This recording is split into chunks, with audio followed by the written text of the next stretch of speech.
जम्मू कश्मीर की भी चर्चा हुई और जो अभी अभी जम्मू कश्मीर घूम करके आए उन्होंने देखा होगा कितने आन बान शान के साथ आप जम्मू कश्मीर में जा सकते, घूम सकते, फिर सकते। 10 साल पहले हिंदुस्तान में आतंकी हमले होते थे कि नहीं होते थे?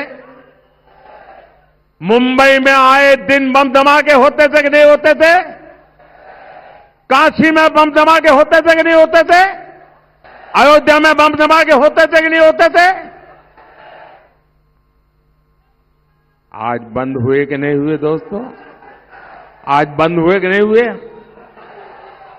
जो यहां पड़ोस में से ये धमाके फमाके करने की आदत हो गई थी ना, और जो आतंकवादी बेचते थे उनको आज आटे के लाले पड़ रहे जी।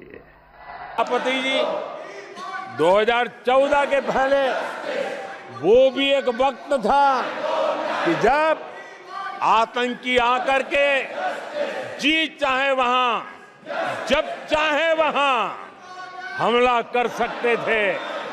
2014 के बाद स्थिति ये बनी कि जब वहां उस समय 14 के पहले निर्दोष लोग मारे जाते थे, हिंदुस्तान के कोने कोने को टारगेट किया जाता था। सूचनाओं का आदान प्रदान, प्रभावी सीमा नियंत्रण के लिए क्षमता निर्माण, आधुनिक तकनीकों के दुरुपयोग को रोकने और वित्तीय प्रवाह की निगरानी और रोकथाम तथा जांच और न्यायिक प्रक्रियाओं में सहयोग करके टेररिज्म का मुकाबला करने के सभी प्रयासों में प्रतिबद्ध है। वैश्विक समुदाय को नो मनी फॉर टेरर के लक्ष्य को प्राप्त करने के लिए टेरर फाइनेंसिंग के मोड, मीडियम और मेथड को समझकर उन पर कड़ा प्रहार करने में वन माइंड वन अप्रोच के सिद्धांत को अपनाना होगा। आतंकवादी कृत्य को इतने सालों के बाद 1 लाख से ज्यादा लोग आतंकवाद की बलि पर चढ़ने के बाद 75 साल के बाद पहली बार आपराधिक न्याय कानूनों में जगह देने का काम नरेंद्र मोदी सरकार को। हमारा वादा था मान्यवर इस देश की जनता को कि हम आतंकवाद के खिलाफ जीरो टॉलरेंस की नीति रखेंगे, और आतंकवाद की व्याख्या ही नहीं थी। कुछ सांसदों ने, मैं बाद में जवाब देता हूं, कहा है कि यूएपीए में है, मगर जहां उनके प्रभाव वाली सरकारें थी वहां यूएपीए को लगाते नहीं थे। आतंकवादी कृत्य कर सादे गुना की सजा में निकल जाते थे। अब हमने ये मूल कानून के अंदर ही आतंकवाद का जिक्र कर ऐसे लोगों को जेल के बाहर आने का रास्ता लगभग असंभव कर दिया। किस जमाने में जी रहे? अंग्रेजों का शासन नहीं है, कांग्रेस का शासन नहीं है, ये भारतीय जनता पार्टी और नरेंद्र मोदी का शासन। यहां पर आतंकवाद को बचाने की कोई दलीलें काम में नहीं ली जाएगी। मैसेज भी जाना चाहिए कि जो लोग बोले कि उन्होंने पूछा पहले कि आप हिंदू हो क्या, अगर हिंदू हो तो उन्होंने मारा और मुस्लिम को नहीं मारा। ये इंडिया में मैसेज जा रहा है, ऐसा नहीं है। मैं सुबह से कश्मीर में घूम रही हूँ, मैं एक हिंदू हूँ, लेकिन मुस्लिम भाई हमारे कंधों से कंधे मिला के हमारे साथ खड़े हैं और उनको ना हिंदू से खतरा हो रहा है, ना हम लोगों को मुस्लिम से खतरा हो रहा है। ये सब उन लोगों को करना है और हमको भारतीय होने के नाते ये सब उनका जो इच्छा है कि यहाँ पे कश्मीर में लोग नहीं आना चाहिए, वो बताना चाहिए कि हर कश्मीरी, वो हिंदू हो या मुस्लिम हो, वो पर्यटकों के साथ है। हमारे ड्राइवर है, हमारे ड्राइवर यहाँ पे है, हमारे ड्राइवर यहाँ पे। जब ये हो गया तो हम डर गए क्योंकि घर से फोन आने लगे। यहाँ पे तो हमारा फोन भी नहीं लगता, यहाँ पे अलग सिम कार्ड लेना पड़ता है पोस्टपेड। तो घर वाले पैनिक हो रहे थे, तो भाई ने हमें बोला कि एक बार हम हमारी जान दे देंगे लेकिन आपके जान को कुछ खतरा नहीं होने देंगे। ये भाईचारा है, ये इंडिया का, भारत का भाईचारा आबाद रहना चाहिए, भारत अखंड रहना चाहिए, ऐसा हमें लगता है। तो ऐसा है कि यहाँ पे मुझे ऐसा नहीं दिख रहा है धर्म में कुछ है, सब मानवता मानुषी के साथ है, मानवता के साथ है। तो यही भाईचारा टिकना चाहिए, ऐसा मुझे लगता है। मुझे प्रॉब्लम मतलब ताज्जुब इस बात का है कि इतने सारे टूरिस्ट, वहां पे एक बंदा आर्मी या पुलिस का कोई नहीं था।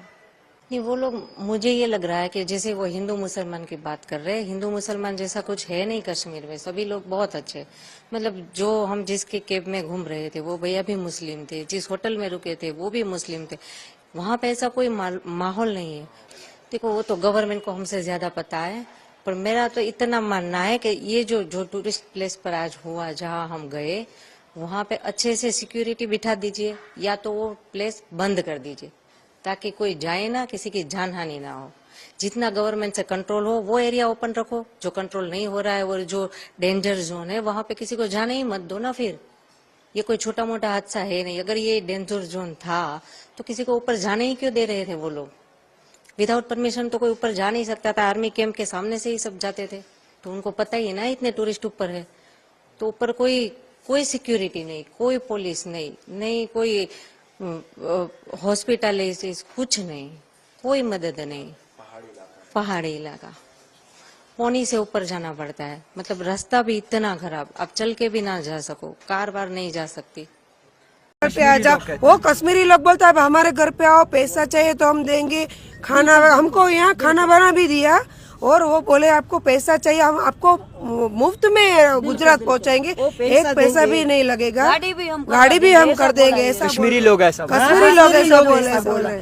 वो लोग कहते हैं कि आपके लिए हम ब्लैक डे मनाएंगे, कश्मीरी लोग किसी ने कुछ खाना भी नहीं खाया मनाएंगे। वो सब बोलते हैं कि हमें तो सांझ का खाना ही नहीं खाया, हमको बहुत बुरा लगा है। लोग आपके साथ हैं, वो मेरी बहन जैसी है।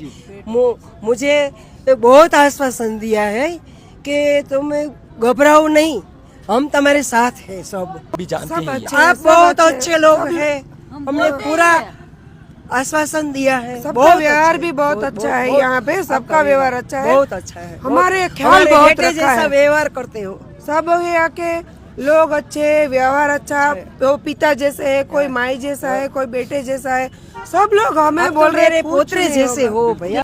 जो जिस तरीके से पूरा मामला सामने आया है, कुछ लोग ऐसे हैं जो परेशान हैं इस वक्त, कहते हैं कश्मीर जाना सेफ नहीं है, कश्मीरी लोग अच्छे नहीं हैं। क्या कहेंगे उन लोग? नहीं आना चाहिए, जाना चाहिए, कश्मीर में जाना चाहिए। बहुत अच्छे लोग हैं, वो बदनाम करने थे, वो ने कर दिया। हम आएंगे तभी तो आपका यहाँ रोजी रोटी चलेगा ना, वो ऐसा बोल रहे हैं। मैं बोल रही थी कि मैं और मेरे हस्बैंड फिर से आएंगे यहाँ घूमने के लिए, और रिक्शा वाले बोल रहे हैं आपकी वजह से हमारे बेटे पढ़ रहे हैं, हमारा घर चल रहा है, टूरिस्ट की वजह से तो कश्मीर चलता है ना, तो यहाँ आना चाहिए, ऐसा कुछ नहीं है।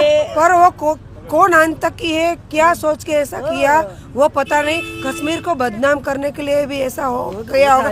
आपकी रोजी रोटी पे उसने थप्पड़ मारा है, आपकी रोजी रोटी ये है।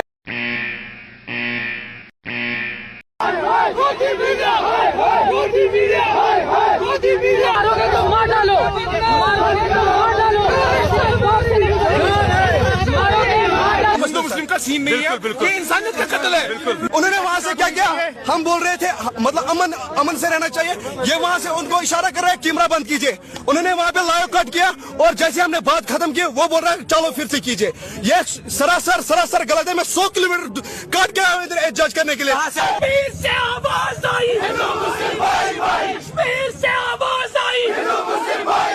रिपब्लिक टीवी एक एक्सपेक्टेशन है, वो एक बड़ी चैनल है, हम इनको अप्रिसिएशन दे रहे थे यहाँ से कि you are the only medium जिसके थ्रू हम पूरे इंडिया को बोल सकते हैं कि ये इज नॉट बिटवीन ये हम मुस्लिम।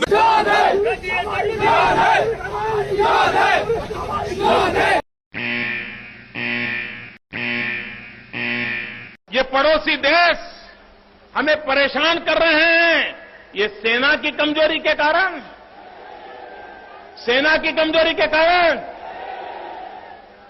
मित्रों, समस्या सीमा पर नहीं है, समस्या दिल्ली में है।